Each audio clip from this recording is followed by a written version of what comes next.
ではいただきます。今日のお酒はこちら、純米吟醸宗政、佐賀県のお酒ですね。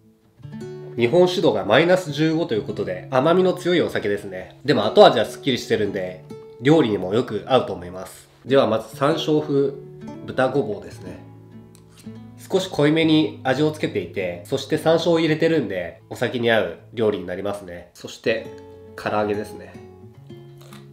このごぼうは揚げるとより一層香りが出て甘みも増して、また風味が強まって美味しいですね。これはもうビールでも焼酎でも日本酒でもいろんなお酒に合うと思います。そしてごぼう入り塩つくねですね。つくねというと甘辛い味のタレで仕上げることも多いと思うんですけど、今回みたいに塩味で仕上げることでごぼうの風味がまた生きてきますね。これは日本酒や焼酎によく合うと思います。はい、最後までご視聴ありがとうございました。チャンネル登録、コメント、高評価よろしくお願いします。それではまた次の動画でお会いしましょう。さよなら。